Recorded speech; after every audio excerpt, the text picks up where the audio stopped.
il s'agit d'accompagner les entreprises, surtout les TPE et les PME, de les accompagner et de leur permettre d'acquérir ou de s'approprier les réflexes numériques qui conviennent, que ce soit les réflexes en termes d'usage numérique et également appropriation des outils numériques.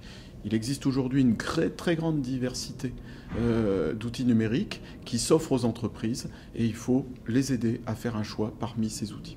Comment va-t-on faire face aux process? Parce qu'il faut aussi informatiser les process, il faut dématérialiser. Des outils comme la GED, par exemple, ne sont pas des solutions qui sont réservées aux grands. Les petits peuvent aussi jouer dans ce domaine. Il y a aussi les process industriels auxquels il faut penser. Et donc, il y a beaucoup de travail, beaucoup d'accompagnement qui sont nécessaires. Les entreprises seules ne peuvent pas trouver cette ressource de choix et de réflexion en leur sein. Ce n'est pas de l'indifférence ni du manque d'information, c'est une sensation de la part des entreprises, des dirigeants d'entreprises, que ça ne les concerne pas. Or, nous sommes là, conseillers des entités consulaires par exemple, comme les conseillers privés, nous sommes là pour les accompagner dans cette démarche et faire changer les états d'esprit. Et c'est pour ça que le programme Transition numérique est intéressant dans la mesure où il a une vocation à faire changer la culture du dirigeant d'entreprise. C'est vraiment un travail de fond qui doit être assuré et probablement sur plusieurs années. On observe que, si l'on parle de sites web par exemple, on observe que 50% environ des PME disposent aujourd'hui d'un site internet, dans la catégorie des 10 à 20 salariés par exemple. C'est insuffisant. Puisque ce sont des moyens de communication aujourd'hui obligés et qui ne sont pas très coûteux.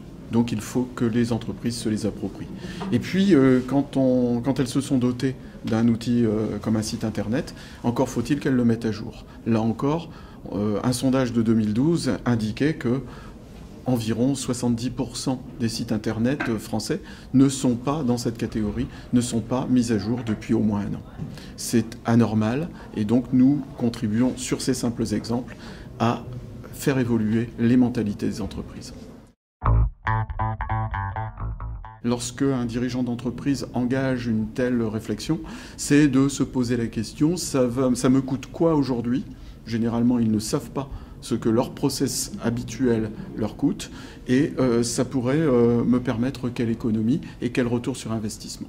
Et lors de ce café économique à Lille, aujourd'hui, un expert faisait valoir que des retours sur investissement dans une PME peuvent être escomptés en une année assez facilement, mais bien sûr dans le cadre d'une démarche appropriée. Ne pas